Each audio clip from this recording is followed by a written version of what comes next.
sur une grande majorité d'entrepreneurs, quand on entreprend, c'est pour plein de raisons, notamment financières. Et donc finalement, je stoppe l'aventure entrepreneuriale pendant quasiment 2 ans, où je rentre dans un cabinet de recrutement en tant que CDI, et ça m'a fait un bien fou. J'ai enchaîné 6 mois de CDI, j'ai démissionné au bout de 6 mois. Et je leur ai dit, j'arrête, je suis pas fait pour ça. On a eu les 3 premières années qui étaient exceptionnelles. On a levé 1,2 million, 1,5 million fin 2019. Je ne sais pas faire la différence entre savoir être, entre l'obstination et la résilience. Tu vois, le fait de se dire, ok, là, il faut vraiment que j'arrête. Je fonce droit dans un mur.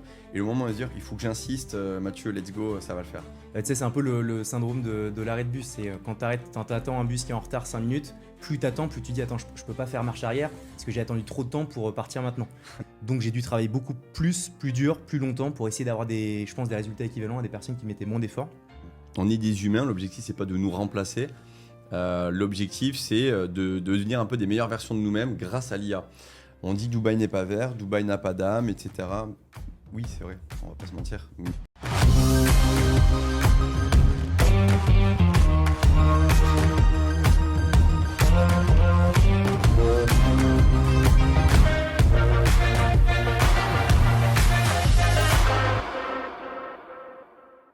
Salut Harold, salut Mathieu. Hello. Hello. J'ai des petites présentations de vous. C'est la première fois que je fais un podcast avec 2 autres invités. Qui a eu la bonne idée de te proposer ça? Ah ouais, je ne sais pas. Alors, Harold, tu es le fondateur de Com Agence et de Studio... Tu le mets en avant? Studio Capsule Studio. Ouais. Ça fait partie du groupe Com, mais ouais. Ouais, voilà, c'est plutôt le groupe Com. Ok. Tu as construit une boîte avec une vraie vision business très orientée terrain autour de la connexion, des opportunités et de la création de valeur concrète pour les entreprises.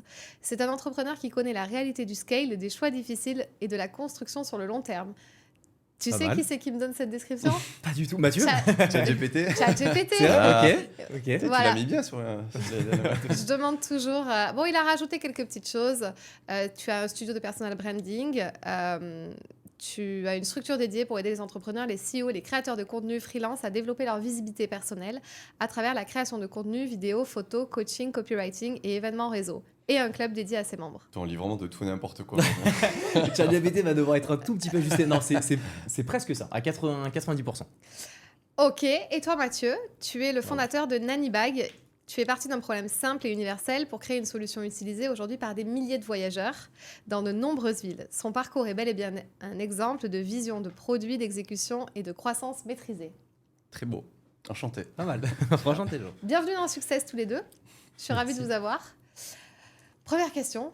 Comment vous vous êtes rencontrés tous les deux? Parce qu'en fait, c'est Harold. On commence par là direct. On se met dans l'audio. C'est Harold qui m'a proposé le podcast à 3 et donc j'ai dit pourquoi pas, mais dites-moi en plus sur vous deux. Déjà très cool que tu aies accepté la démarche. Mathieu, tu veux expliquer ou pas? Je veux bien commencer si tu veux. Je complète. Waouh. Aéroport Charles de Gaulle, avion direction Dubaï. Je suis arrivé 10 minutes après la fermeture de la porte.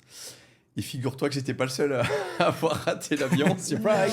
Ouais, on s'est rencontrés comme ça avec Harold. On s'est retrouvés bloqués. Donc lui, il était déjà en train de râler avec la personne pour essayer de passer, parce que l'avion était encore là. Mais bon, voilà. On arrive en retard, c'est de notre faute. Et donc, on a commencé à parler, à chercher une solution, à regarder les vols suivants, etc. Et on est parti pendant 3 jours, du coup, à la première destination qu'on a choisie, qui était Ibiza. Non. Pour choisir, oui. Donc voilà, c'était pas forcément un week-end des plus festifs, mais en vrai, c'était très cool parce qu'on a appris à se connaître davantage pendant ces 3 jours. On est partis ensemble et vraiment logique yes man à fond. Mais c'est hyper risqué de partir avec quelqu'un qu'on connaît à peine. Bah, regarde, on est ensemble maintenant à Dubaï. Ouais. Et puis c'était safe parce que amis d'amis, donc on se connaissait un peu de loin, donc c'est cool. Et puis écoute, tu vois, là, quelques mois après, on part finalement une semaine ensemble ici, donc ça montre que ça permet de forger aussi. C'est fou, c'était bien fait. Liens, c'est cool. Ouais, de ouf. Ouais. Donc l'histoire est un peu drôle. À chaque fois, on s'en reparle. Et là, on est parti avec Emirates cette fois. Oui. On n'a pas raté l'avion. Là, vous n'avez pas raté l'avion. Ouais. Ça, c'est clair. Ok. Et du coup, qu'est-ce que vous faites à Dubaï tous les deux là cette semaine? Est-ce que vous voulez nous en dire plus un petit peu sur Carrément. Toi, tu as bougé un petit peu une partie de tes activités, c'est ça, sur Dubaï? Ouais, on essaie donc, comme en gros, donc ça fait 6 ans qu'on crée du contenu, donc principalement vidéo, plutôt pour les grands comptes. Et donc ça marche pas trop mal à Paris. On bosse aussi en France. On avait ouvert quelques villes par opportunité parce que certains comptes le demandaient, notamment New York qui est mortel, Londres, etc. Et Dubaï fait partie d'une ville que je voulais imaginer, explorer parce que belle activité, belle croissance et des acteurs qui sont intéressants pour Com. Et donc du coup j'ai signé 2 clients ici, dont un qui s'appelle Investa. Je sais pas si ça te parle. Investa qui est un pote à moi qui a monté la boîte qui marche très bien. Et on a fait le contenu qu'on a montré à d'autres acteurs sur Dubaï qui trouvaient que cette French Touch était assez cool, parce on y met toujours un grain de créativité assez folle avec Home. Et du coup, on a vu qu'il y avait un petit peu de traction. Donc, l'objectif de mon séjour aujourd'hui, c'était de rencontrer pas mal de prospects avec qui j'ai échangé pour essayer de développer l'activité. Pourquoi pas de faire aussi un peu d'IMO en perso dans un second temps. Donc voilà, on y vit bien ici à Dubaï. On est bien. Ouais, c'est cool. Qualité de vie exceptionnelle. Démarche sensiblement similaire. Je suis venu en 2024, 4 jours. Je suis revenu fin d'année dernière, 1 mois et demi, pour faire commencer une petite immersion. Et donc là, moi, j'ai revendu mon entreprise l'année dernière. Et l'idée, c'est de réinvestir pas que en France ou en Europe. Et de faire de l'immobilier. Et aussi, j'ai ouvert une société parce que du coup, je relance une activité.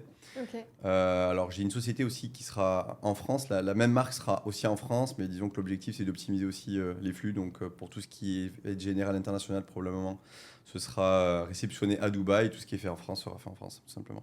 Donc voilà, plus fiscalité. Ouais, ok, bien sûr. Cool.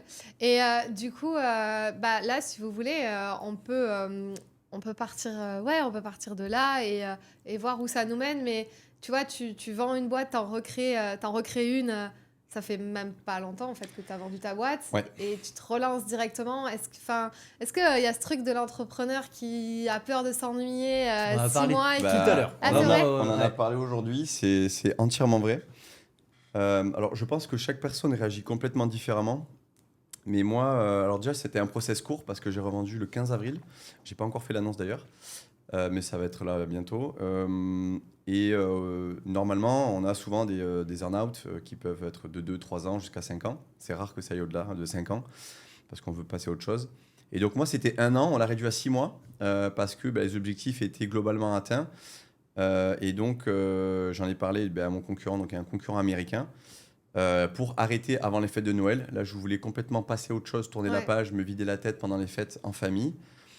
Et donc, ça s'est fait. Et c'est vrai qu'on en parlait encore aujourd'hui. Il y a un petit vide qui se crée quand même assez vite. On a du mal à comprendre ce qui nous arrive. Est-ce que c'est vraiment vrai ? Parce que, mine de rien, c'est pas qu'on perd tout. Parce que, voilà, au final, c'est quand même bien de faire un exit. Et c'est tellement rare aujourd'hui que c'est top. Mais c'est juste qu'on a plus rien, quoi. On ne sait plus trop sur quoi bosser, pourquoi on se lève le matin, voilà, qu'est-ce que je fais ? Et donc, moi, j'avais déjà une idée au moment où j'ai revendu Nanny Bag. Et là, l'idée, c'était de travailler sur cette nouvelle idée, justement, sur la fin, là, sur les 6 derniers mois. Et donc là, l'idée, c'est de lancer ça courant février, en principe. Et donc ça va. Et bizarrement, ça m'aide à mieux accepter la chose. Parce que sinon, je ne saurais pas trop où je mettrais les pieds là. C'est un pattern, je pense que c'est un pattern commun à pas mal d'entrepreneurs. Ce que tu le disais, ça dépend des personnalités forcément, mais je pense que sur une grande majorité d'entrepreneurs, quand tu entreprends, c'est pour plein de raisons, notamment financières, et c'est forcément, mais pas que. Et je pense que c'est vraiment qu'on est animé par essayer de répondre à des problématiques. Tu vois, Nanny Bag, toi, l'histoire, elle est quand même assez ouf, parce que tu as vraiment eu le déclic au moment où tu étais à New York, où tu t'es dit, putain, je sais pas où mettre mes valises. Bon, est-ce que je peux trouver une solution bien adaptée ? 10 ans après, tu fais une super boîte. Et je pense qu'on est systématiquement, et je dis on sans prétention, mais dans une démarche de se dire comment tu arrives à répondre à des problématiques constantes. Et quand ta vie régit et tourne autour de ça, je pense que tu as un vrai vide qui s'opère si jamais tu n'arrives plus à justement asseoir ta créativité et trouver les moyens pour répondre à ces problématiques. Donc c'est beau. Et puis franchement, encore bravo à toi, ce que je te le redisais, mais rares sont les entrepreneurs qui font des exits aujourd'hui, vraiment, qui arrivent à vraiment sortir de leur boîte, parce qu'on entend beaucoup de levées de fonds, etc. Mais les personnes qui arrivent à vraiment gagner de l'argent, c'est rare. Donc franchement, bravo, parce que surtout qu'il n'avait pas encore annoncé, donc c'est une bonne chose. Tu l'as en avant-première, donc non, c'est lourd. Et tu as revendu à un groupe qui fait plus ou moins la même chose ou... Tout à fait. Pour la petite histoire, donc nous on a vécu le Covid, comme beaucoup de personnes. Nous dans le travel, pas de voyageurs, tous les magasins pour regarder les valises étaient fermés. On avait déjà fait un petit peu de cash out avec le groupe La Poste, qui était rentré au capital de la société via sa grande filiale Géopost. Et donc là, cette fois, tout le monde est sorti. Et en fait, c'est justement un concurrent américain qui fait exactement la même chose que nous, mais qui est plus performant, en toute humilité, qui scale mieux que nous, qui développe mieux que nous. Et vu qu'on nous, on était difficilement détrônables sur le marché français et aussi dans d'autres pays d'Europe, parce que j'avais fait des bons partenariats, le meilleur moyen pour eux de développer la France et de prendre ces marchés, c'était de nous racheter. Et donc, le momentum était parfait. Ok, ouais, parce que à Dubaï, j'ai déjà utilisé cette solution, mais qui s'appelle pas Nanibuy. Ça s'appelle Bounce, voilà, peut-être. ouais, c'est ça. Et c'est vrai que c'est très pratique et c'est vraiment un sujet, ce truc de bagage.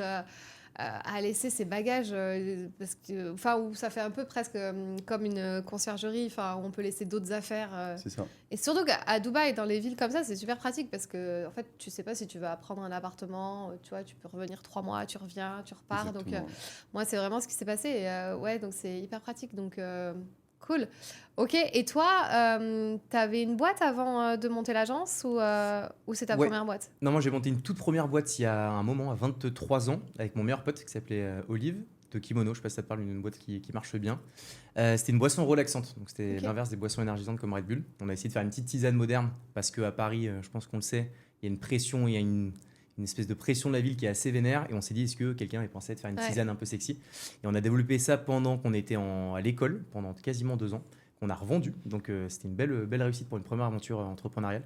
Et ensuite, j'ai essayé de remonter une autre boîte dans laquelle je me suis associé avec un entrepreneur, un associé que je connaissais pas forcément, avec qui je me suis vraiment fait les dents. J'ai eu le conflit d'associés classique que beaucoup connaissent, qui m'a vraiment dégoûté, sincèrement, l'entrepreneuriat, parce que c'était un haut où tu vends ta boîte avec ton pote, tout était idyllique, à un gros down où tu remets de l'argent et finalement tu te fais un peu avoir par un associé. Et donc finalement, je stoppe l'aventure entrepreneuriale pendant quasiment 2 ans, où je rentre dans un cabinet de recrutement en tant que CDI. Et ça m'a fait un bien fou, et j'aime bien le dire, parce que tu sais, j'ai l'impression qu'il y a une espèce de guéguerre sur LinkedIn de se dire c'est vraiment soit tu es entrepreneur et tu es un bon et c'est comme ça que tu gagnes ta vie, soit tu es en CDI, et il y a une espèce d'aversion ou une espèce de vision un peu manichéenne des choses qui se créent. Alors pour moi, il peut y avoir une vie qui se fait, tu vois, un peu en silo, en mode tu t'es été salarié pendant un moment parce que ça apporte plein d'avantages, une structure financière, tu peux aller emprunter, machin, etc.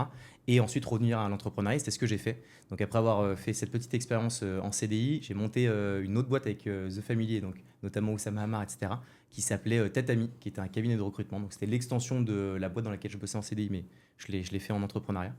Et simplement, ça manquait de créativité. Et au bout de 2 ans, je me faisais un peu, je m'emmerdais un peu, vraiment, même si ça tournait pas trop mal. Et l'idée de démocratiser la vidéo, je mets vraiment des guillemets, pour permettre aux entrepreneurs qui sont nombreux sur le marché, mais qui peinent à pouvoir payer des contenus de qualité parce que ça coûte très cher des agences. Je me suis dit, je te dis, est-ce qu'on peut le démocratiser, faire une offre à 1 000 €, qui était d'ailleurs une offre marketing plus qu'une offre corrélée à un business plan en disant, attends, je vais gagner tant. C'était simplement juste une offre marketing. Je me suis dit, 1000 balles, ça marche bien. Et de là, je me suis associé avec la bonne personne qui nous a permis de faire notre petit bonhomme de chemin, même si l'offre à 1 000 € est maintenant loin, parce qu'on est plutôt sur des paniers moyens un peu plus conséquents. C'était marrant de voir cool. ça. Et toi, tu es investisseur dans des boîtes aussi? Très peu, mais j'ai investi mon plus gros ticket chez Kimono, donc chez mon associé. Donc je trouve ça trop beau. Après avoir vendu sa boîte, j'ai réinvesti chez lui. Et j'ai investi dans Goliath, j'ai investi dans 5 ou 6 boîtes, je crois, au total. Parce que par rapport à la question que je vous posais tout à l'heure, par exemple, qu'est-ce qu'on fait après un exit et tout, est-ce que toi, tu as investi dans des boîtes? Et ça peut être aussi le truc de meubler le temps un peu en étant consultant pour des boîtes parce qu'on a investi dedans. C'est le gros sujet de l'après. Donc après, ça dépend aussi comment on s'y prend en amont, justement. Est-ce que la boîte était détenue par une holding depuis plus de 3 ans, moins de 3 ans?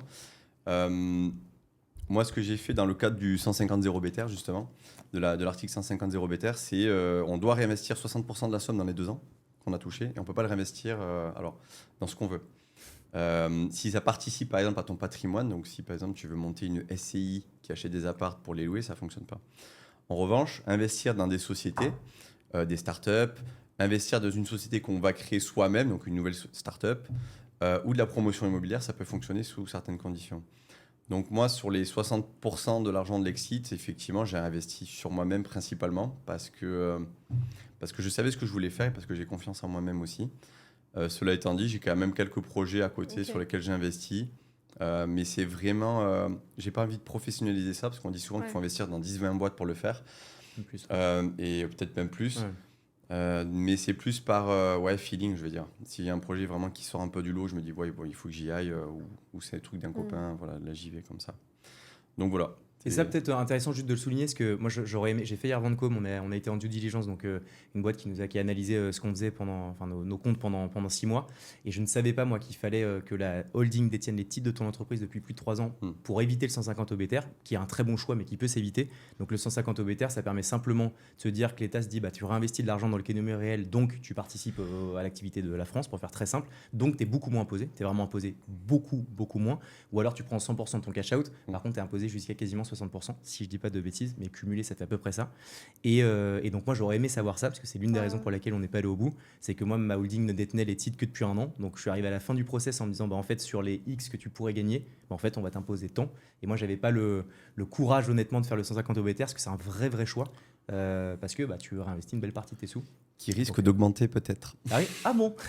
Passer de 60% à 80% de réinvestissement. Je pense pas que ça va passer, mais je vois plus trop l'intérêt du système avec la holding. Ouais, en même temps, 60% dans des boîtes vs 60% à redonner. Ouais. Bah ouais, après de se faire imposer beaucoup, c'est toujours pareil, tu te dis, j'ai beaucoup plus de sous, mais par contre, j'ai un risque de les perdre, parce que si tu as investi dans des startups ou autres, c'est quand même un risque. Là, tu t'investis sur toi, donc tu minimises les risques, parce que tu es un très bon entrepreneur, tu as une startup. Mais ça fera 100 euros, c'est vrai. Mais ouais, non, mais c'est un vrai choix. Mais c'est pour ça que je trouve que c'est cool quand tu entreprends de savoir ça, parce que c'est des choix qui sont des petits choix qui paraissent être des choix que tu dois prendre au fur et à mesure des années. Mais finalement, c'est des choses qu'il faut anticiper, parce que ça a un impact énorme sur la suite. Non seulement il faut anticiper, je pense que même pendant le closing, et j'en entends souvent parler quand même sur LinkedIn, il y a une préparation un peu psychologique aussi à faire pour soi-même. Évidemment, il faut prévoir le coup avec les holdings, surtout si on a envie de réinvestir, on est encore jeune, on a encore la niaque, peut-être remonter un projet, etc. Mais au-delà de ça, il y a un petit sujet psychologique, je pense qu'il faut se préparer au fait que à partir de demain, il faut peut-être redémarrer page blanche, et que il faut, les 10 dernières années, voilà, c'est derrière, il faut passer à autre chose, quoi. Donc, c'était ta première boîte ? Première boîte. J'ai eu l'idée à 25 ans et let's go. Tu faisais quoi avant ? J'ai fait une école de commerce, Okay. très classique, où j'ai pas mal bougé à l'étranger. J'ai étudié à Londres, en Chine aussi, pendant 1 an, aux États-Unis et à Belgique. Et j'ai enchaîné 6 mois de CDI. J'ai démissionné au bout de 6 mois. Et je leur ai dit, j'arrête, je suis pas fait pour ça. Je travaillais dans une ESN, anciennement SS2I. C'est dur, ouais. Et ça me plaisait pas plus que ça. Alors oui, il est possible de faire de l'argent assez rapidement, etc. Mais c'est pas du tout ce que je cherchais à ce moment-là. J'avais besoin de vraiment créer quelque chose, créer son job. Ouais, c'est intéressant parce que je reçois souvent dans des entrepreneurs ici qui ont eu des difficultés, qui ont parfois monté une boîte, voire 2, voire 3. Stéphane Boucris, que j'ai eu récemment, tu vois, il en a eu quand même pas mal à son actif. Et c'est bien d'avoir une boîte qui a réussi aussi. Enfin, la première. Est-ce que tu penses que tu avais un truc... J'aime bien poser ces questions, un truc que tu as compris que les autres n'ont pas compris, tu vois, pour aller peut-être plus vite ou pour, en tout cas... Alors, oui. Non, je voulais pas le dire. Tu peux te la péter. Hein, tu vois, non, mais tu vois, on en a parlé aussi. Je lui disais, je pense que j'ai une bonne étoile parce que ça se finit toujours bien. Alors, je sais pas si c'est de la chance ou pas, mais la vérité, c'est que j'ai vécu toutes les galères possibles de l'entrepreneur. Okay. Donc, ça n'a pas été du tout simple. On a eu les 3 premières années qui étaient exceptionnelles. On a levé 1,2 million, 1,5 million fin 2019. J'ouvre un bureau à Singapour où je recrute le chef de bureau, un bureau à Montréal pour développer la partie nord-américaine. J'ouvre un grand bureau à Paris pour prendre de la place en Europe et avoir un peu plus d'ambition. 2 mois après, Covid. Je vais voir Rodrigo Sepulveda, l'un de mes investisseurs phares. Je lui demande qu'est-ce que je fais, ça sent pas bon, qu'est-ce que tu feras à ma place? Il me dit c'est très simple, qu'est-ce que tu fais si ta boîte meurt dans 2 mois? Je ferme les bureaux et j'annule tous les recrutements que je viens de faire, j'en ai fait une 30aine. Il me dit tu sais ce qu'il te reste à faire. Et donc c'était un vrai choc, petite dépression, moyenne dépression, etc. On se retrouve tout seul le soir dans sa chambre, putain qu'est-ce que j'ai fait pour en arriver là?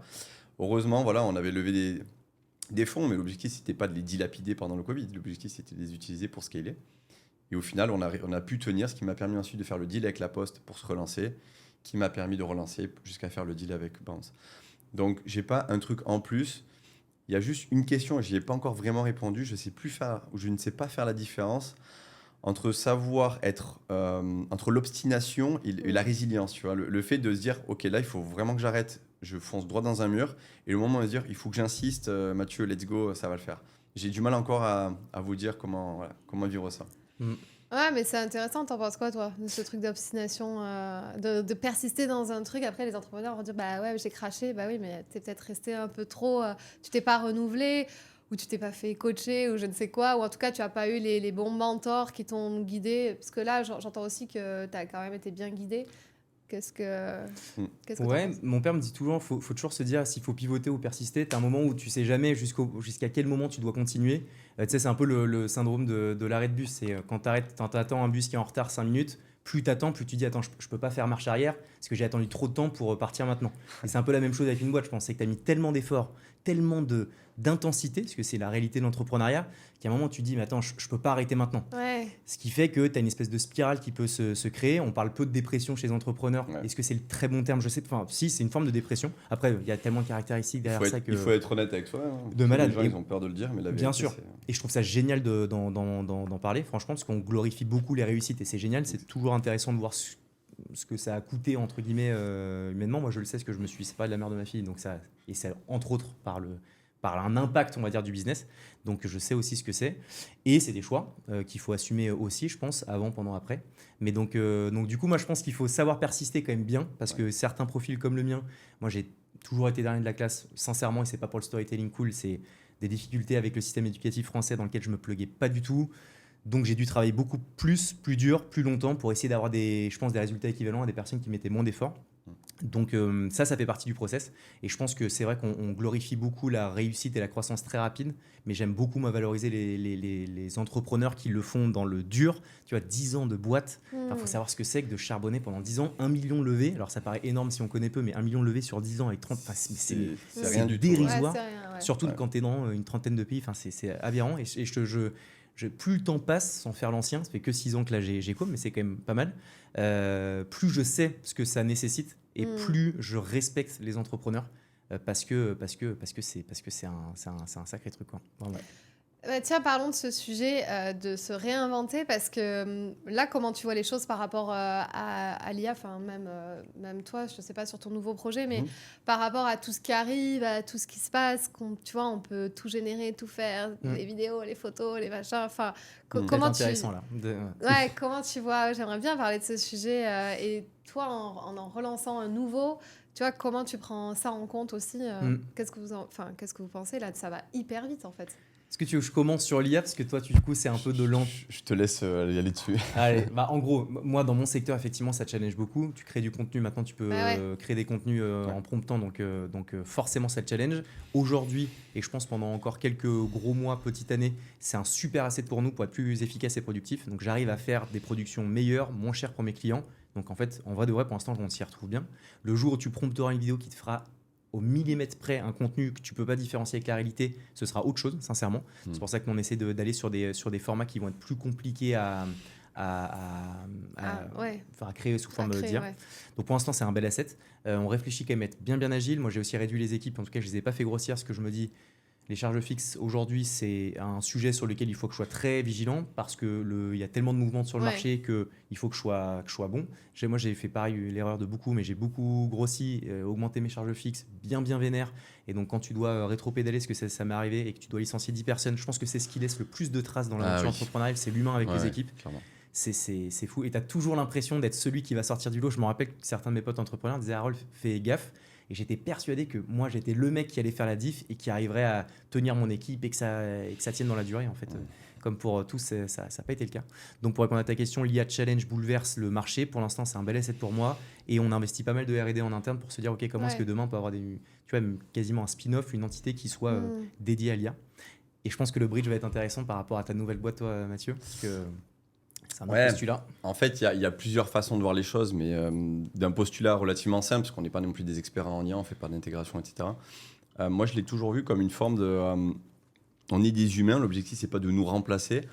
L'objectif, c'est de devenir un peu des meilleures versions de nous-mêmes grâce à l'IA.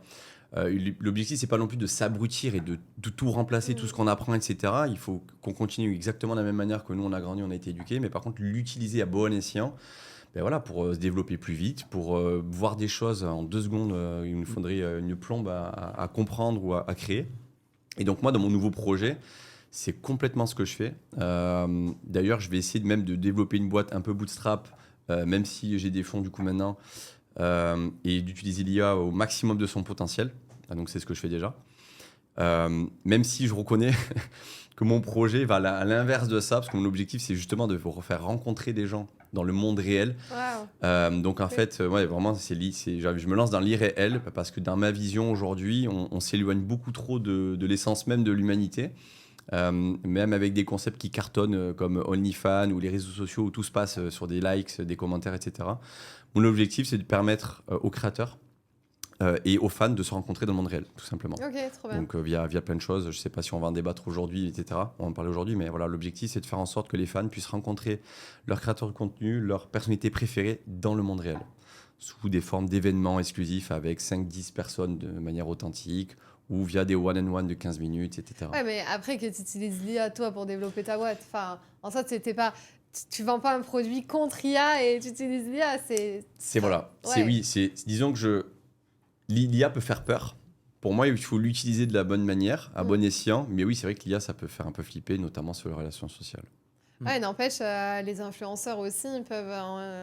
on a des influenceurs IA, là, qui peuvent te vendre des produits, enfin, des produits générés par l'IA, enfin... C'est tellement simple aujourd'hui. Ouais. Là, je vois, pour nous, on a fait beaucoup de publicité via des influenceurs avec Nannybag, parce que nous, on était présents dans 100 pays, donc il faut reach des voyageurs dans tous les pays, etc., donc dans toutes les langues, etc. Trop compliqué, c'est une tannée, c'est des gros budgets. Là, je vais sur Arcades, je prends Maya Rodriguez qui est américaine avec un petit accent hispanique pour faire de la publicité, pour toucher les gens qui se déplacent à Mimi. Ben voilà, c'est fait en 10 minutes. En 10 minutes, je peux faire 3 versions de cette vidéo, je le publie et voilà, je peux faire de la publicité partout. Et je pense pas que c'est pour certains assets, le fait de ce que tu crames encore que c'est des contenus IA. Aujourd'hui, tu arrives quand même à faire la différence. Ouais. Et je sais que ça a quand même un impact, parce que tu sais, comme dans toute rupture, tu as toujours une phase de questionnement, puis de remise en question, etc. Là, on est encore, je trouve, dans la phase entre la remise à question et l'adhérence à 100%. Et sur la remise en question qui est quand même assez forte, et ça crée forcément à chaque fois des espèces de camps, soit tu es pour l'IA, soit tu es anti-IA, ouais. Surtout en France, on aime bien être un peu manichéen. Je sais que là, tu en as beaucoup qui bannissent les marques, qui se servent de l'IA. Tu as une trend aux États-Unis, notamment, où tu vois des créateurs qui vont entrer dans un resto et qui voient que l'affiche a été créée par l'IA et qui regardent et qui font non, je me barre. Et qui font des millions de vues parce qu'il y a une espèce de mouvement, et notamment chez la Gen Z d'ailleurs, ce qui est assez ouf, qui va à l'encontre de ça. Donc, ça, comment tu t'en es servi? Ça n'a pas eu un impact En fait, je commence tout juste là-dessus avec les formules GC. Moi, l'objectif, c'est d'AB tester. De toute façon, j'AB teste à peu près tout ce que je fais dans la boîte depuis toujours. Je pense pas non plus que les performances seront bien, mais de toute façon, il n'y a qu'un seul moyen de le savoir. Là, l'objectif, c'est quand tu veux développer un nouveau marché, que tu peux changer la voix, les lèvres, comme sur Agen, tu vois, des outils comme ça. Bon, ça a le mérite, il faut l'essayer. Après, là où je te rejoins complètement, Harold, je pense pas du tout que l'IA, les faux PNJ que tu vois sur Internet, ça va remplacer des vrais communicants qui parlent d'un produit ou d'un service.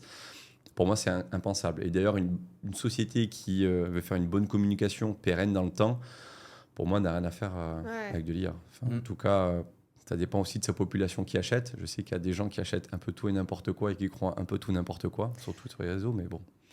Ouais.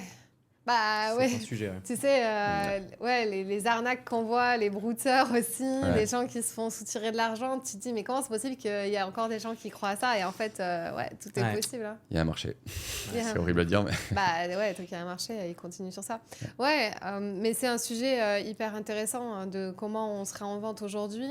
Et est-ce que vous pensez qu'il va y avoir plus d'humains qui vont être peut-être recrutés parce qu'il va falloir avoir des humains qui maîtrisent l'IA ou qui font de l'IA ou voilà, et donc des métiers qui vont être amenés à complètement disparaître parce qu'ils vont être remplacés, mais d'un autre côté, dans la balance, ça fera l'équilibre au final. Ouais. Question à...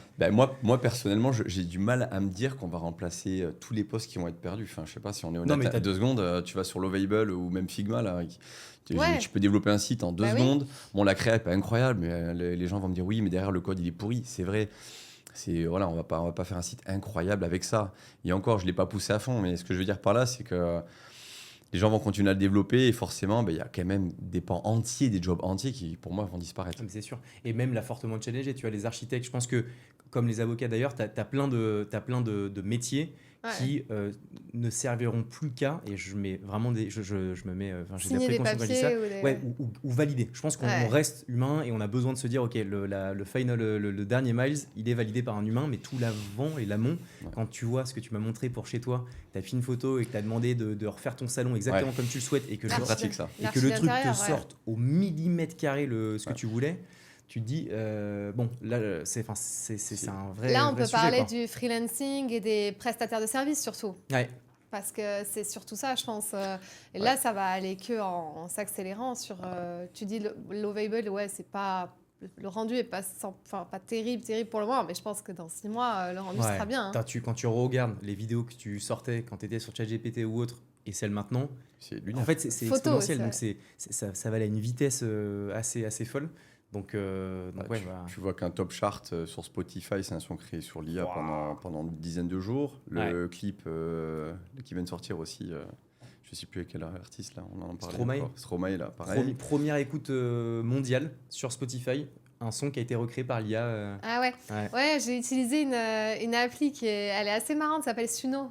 Suno. Ouais, Okay. Suno. Je me suis peut-être. Tu mets ta voix, il te. Non, elle te crée la chanson que tu veux, mais tu peux même la dropper sur Spotify. Okay. Et en fait, tu choisis vraiment les instrus, tout ce que tu veux. Tu mets le lyrics, tout le truc. Et en fait, ça te fait vraiment une chanson. Bon, on voit que c'est un peu. C'est pas terrible, mais vraiment, il y a toutes les instrus, il y a tout. Et c'est ouf.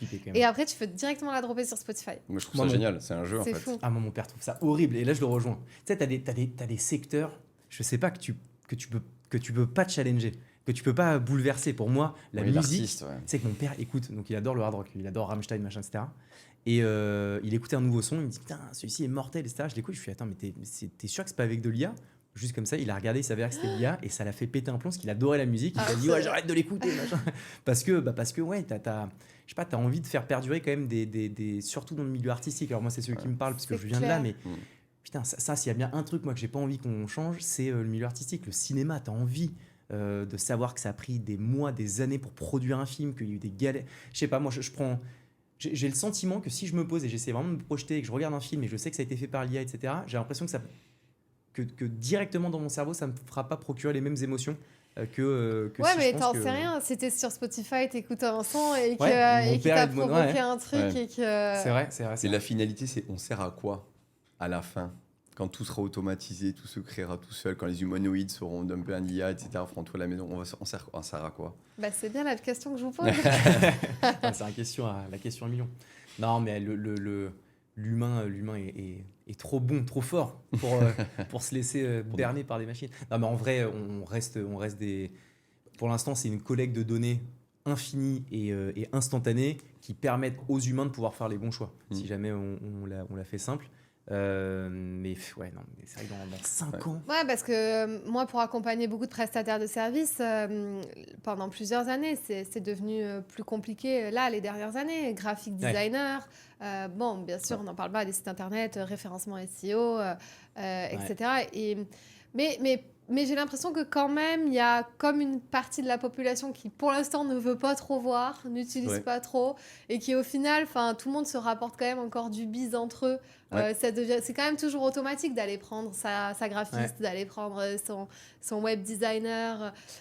Mais, là, j'en ai une, elle est experte en indemnisation des victimes corporelles. Donc, tu as eu un accident de trottinette, de vélo, de ce que tu veux.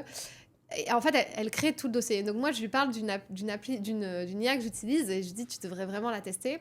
Parce que franchement, sur les rapports et sur le juridique et tout, elle est juste incroyable. Elle la teste et elle me dit, waouh, là, je me demande si je vais pas perdre mon métier. Et en fait, je me dis, bon, dans un immédiat court terme, non, tu perdras pas ton métier. Parce que les gens, est-ce qu'ils vont avoir le réflexe de se dire « Attends, j'ai eu un accident de trottinette, je veux tirer le meilleur de ma compagnie d'assurance, je vais aller sur telle et telle IA qui fait des super dossiers juridiques et me faire chier, entre guillemets, à tout faire moi-même, le prompt et tout, et pas être sûr du résultat. » Mais potentiellement, elle est là, elle va faire juste son prompt quali, elle va délivrer son service, mais elle l'aura fait presque avec l'IA, quoi. Ouais. Moi, je pense que question de temps. À partir du moment, enfin, Le t'as la résultat flemme est là. quand. Ouais, mais T'as les est-ce gars que Le résultat est là. Ouais. Mais est-ce que tous les humains vont penser, vont se mettre en mode, parce qu'il y a un gap, je pense, à l'heure actuelle. En fait, Regarde c'est comment. ce que tu disais tout à l'heure, je pense, c'est assez juste. Je pense qu'il y a pas mal de personnes qui se mettent des œillères. Et il y a d'autres personnes qui commencent vraiment à l'utiliser. Il y en a qui sont déjà niveau expert. Moi, je suis vraiment néophyte, mais je l'utilise quand même quotidiennement pour plein de choses. Et là où je te rejoins, c'est que je pense que la question de savoir si ça va continuer ou pas, elle se pose pas sur l'IA. Demain, ce sera 100 fois plus que ce qu'on a maintenant. C'est plutôt la façon dont tu l'utilises et à quelle fréquence, à mon avis. Toi, tu donnais cet exemple-là, je l'ai utilisé dans plein d'exemples un peu de ce type. Réclamation Air France, valise cassée, on me répond, il y a 100 € de dédommagement. Je dis, ben non, c'est pas possible. Ils me sortent un article, donc bien évidemment, je mets le lien de cet article que je retrouve sur Google dans l'IA et qui me dit non, ils sont trompés parce que voilà, ça fait référence à autre chose. Donc je copie. Voulez-vous que je prépare le mail, le message Magnifique. de réponse? Ben oui, évidemment. Donc je renvoie simplement ça et je m'embête même plus. Oui, mais tu vois, peut-être que tu aurais eu la pub de quelqu'un qui dit je te fais gagner 100 € sur Air France, machin. Peut-être que tu vois, mais toi, tu as la démarche d'aller faire avec l'IA et je pense que tout le monde n'en est pas encore là. Ouais, mais c'est Mais qu'une question de temps. mais Parce qu'encore ouais. une fois, dans les ruptures, tu as le remise en question, questionnement, ensuite adhésion. Et de la même manière qu'Internet, je pense que nos Ouais, c'est grands-parents ça. se disaient, mais jamais de la vie. Finalement, tu vois nos petites grand-mères regarder comme ça sur Internet, aller faire leurs petites recherches. C'est une question de temps pour les générations. Et c'est évident que tout le monde y sera. Et que même mon père commence à être sur ChatGPT. Alors que mon père, c'est quand même vraiment pas celui qui est le plus. Voilà, qui pousse le plus ça. Il regarde les heures de bus sur ChatGPT du coup. Quand même pas. Mais ouais, non, moi je pense que tout le monde y sera et que ça deviendra un réflexe, quoi, un vrai usage. C'est Ouais. une question de temps. Et donc là, on se rapproche gentiment de la fin aussi de ce podcast. Par rapport à Dubaï, qu'est-ce que tu penses de la vibe ici, toi? J'aime beaucoup, j'aime énormément. Ça m'attriste de le dire, mais je me sens presque mieux ici qu'à Paris, surtout avec le contexte actuel. Tous les défauts qu'on présente sur Dubaï, pour moi, sont vrais, mais ils ne sont rien comparé à tous les avantages que ça procure. On dit Dubaï n'est pas vert, Dubaï n'a pas d'âme, etc. Oui, c'est vrai, on va pas se mentir, mais la vérité, c'est que c'est des tout petits défauts par rapport à ce qu'on peut avoir à Paris. Ouais, et encore, tu n'as peut-être pas tout vu. Ils veulent être la première Green City 2030, etc. Donc des espaces verts, maintenant, ça commence à... Disons que je crois en tout ce qu'il y a à Dubaï parce qu'en fait, on le voit de nos yeux, l'évolution. Même d'une année sur l'autre, déjà, on voit à quel point ça évolue. Je pense que en fait, ce que je retiens le plus, moi, dans Dubaï, c'est pas forcément le fait qu'il fait bon toute l'année, etc. C'est vraiment, il y a une espèce d'énergie. Le matin, on ouvre les rideaux, il y a le ciel bleu, les gens avancent, 95% d'expats, c'est vraiment multiculturel. Et ouais, on a envie de devenir une meilleure version de soi-même. Tout le monde prend soin de ça, tout le monde va au sport, tout le monde est ambitieux. Il n'y a pas vraiment de jugement sur ce que tu fais, tu ne fais pas, etc. Donc c'est sûr que quand on voit où on en est un petit peu en France, la question est vite répondue, comme dirait. Et même pour nos enfants, enfin, on est tous les deux papas d'une petite fille et qui sont assez proches d'ailleurs au niveau de l'âge. J'avoue, quand tu regardes que tu peux avoir une petite nanny, que dans n'importe quel coin de rue, tu as une activité pour ton gosse. C'est le paradis des enfants, hein, les drivers pour aller à l'école, tout, ouais. C'est assez lunaire. Alors que moi, j'étais vraiment, je partais de très loin. Première fois que j'y suis allé, j'ai détesté. C'est vrai ? Ouais, j'ai détesté. Tout, alors que bon, j'ai les cheveux brossés en arrière, tout. Je suis peut-être le cliché de celui qui justement est assez superficiel, mais je le suis pas tant que ça. Et j'avais vu que des voitures, des trucs, des machins. J'ai l'impression que les relations étaient assez fake dans les échanges, même si elles étaient très bénéfiques en termes de business. Mais je me suis dit, putain, moi j'avais même pote depuis 25 ans, pas trop la vibe d'un truc un peu trop superficiel. Et du coup, quand je suis revenu et que j'ai découvert Dubaï avec les bonnes personnes aussi, parce que je pense qu'un voyage, c'est aussi ça, j'ai un peu changé mon fusil d'épaule, en vrai. Et là, pour l'instant, je pense que tu as tout résumé. Tu as plein de désavantages, comme n'importe où sur cette planète. Je pense que les avantages prennent largement le dessus. Et que quand tu cumules tout ça bout à bout, ça donne envie, quoi. Il n'y en a même pas parlé de fiscalité. Là, on parle vraiment du quotidien, mais après, sur l'entrepreneuriat, etc., c'est... Parce que je pense que quand on déménage dans un pays, faut avoir quand même l'impulse du pays et tout ça. Et bien sûr, l'avantage qui va avec, si c'est un pays agréable à vivre, c'est toujours mieux. Mais ouais, je suis d'accord avec vous. Et du coup, toi, c'est quoi tes objectifs? Parce que là, tu fais les navettes, tu gères une équipe ici avec l'agence et et tu fais que des allées-venues Non, avec non, la non, France? je viens ponctuellement. On a deux personnes qui sont ici en freelance avec qui on bosse. Ok.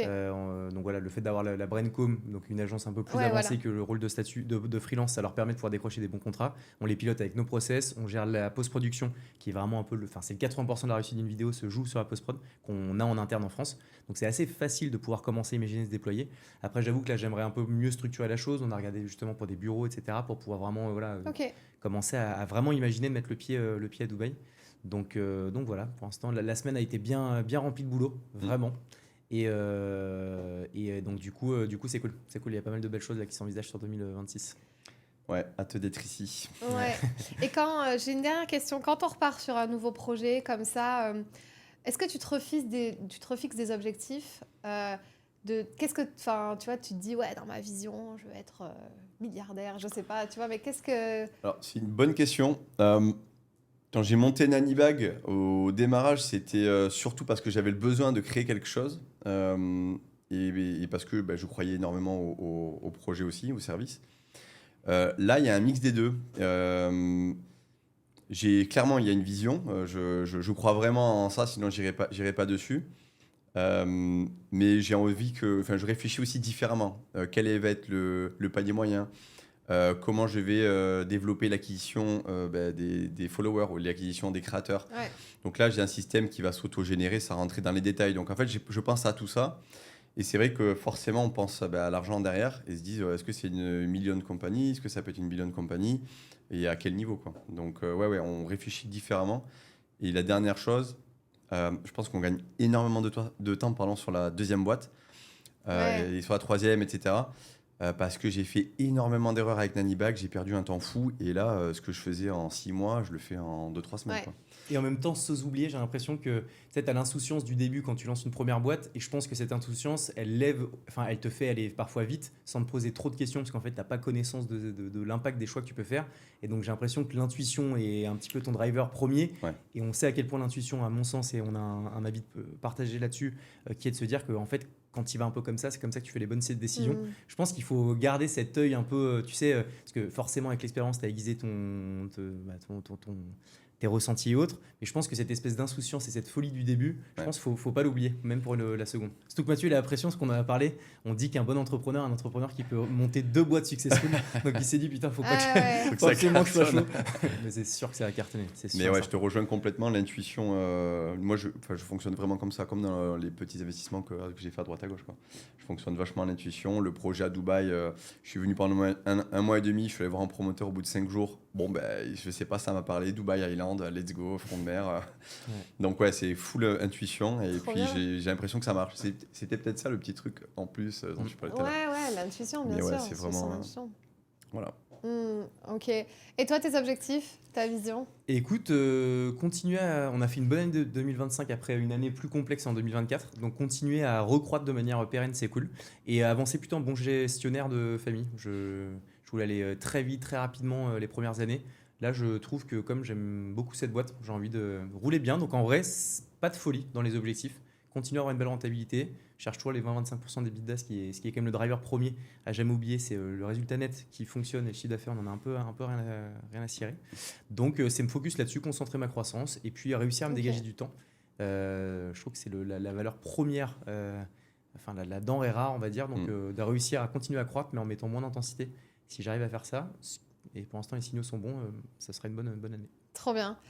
J'ai une dernière question que je pose à tous mes invités. Est-ce que vous avez une citation, un mantra ou un message qui vous porte ou que vous déployez autour de vous, que vous aimez bien mettre sur les réseaux sociaux ou comme un slogan qui vous parle et qui vous drive? Je cherche. J'en ai plein. Allez, donne-nous un. Monsieur Mantra. Non, mais attends. Faut que je réfléchisse à ça. Ne me dis pas l'avenir appartient à ceux qui se lèvent tôt. Ouais. hein. Si jamais. Je suis tellement pas d'accord avec ce mantra d'ailleurs. Je suis la moyenne des 5 personnes qui je m'en fous de ces trucs. Non, faut un truc qui ait du sens. Attends. Moi, j'ai pas de mantra spécifique, mais là où j'ai du bol aussi, c'est que dans toute l'expérience de Nannybag, j'ai toujours réussi à mêler les deux, perso et pro. Alors, je sais que c'est pas le cas de tout le monde, Et je sais qu'on en chie souvent dans les 2-3 premières années de la boîte. Mais là où je suis sûr de moi sur ma propre expérience, c'est que d'être bon à côté permet d'être bon dedans, entre guillemets. Donc si on est bon avec sa famille, avec ses amis, etc., je pense on est plus fort, on a une meilleure base. Et moi, je sais que ça m'a énormément servi dans l'entrepreneuriat, surtout dans les mauvais moments. Voilà. Et moi, ce serait petit. J'en ai peut-être une. En vrai, je l'ai lu il y a pas longtemps et en vrai, ça m'a impacté.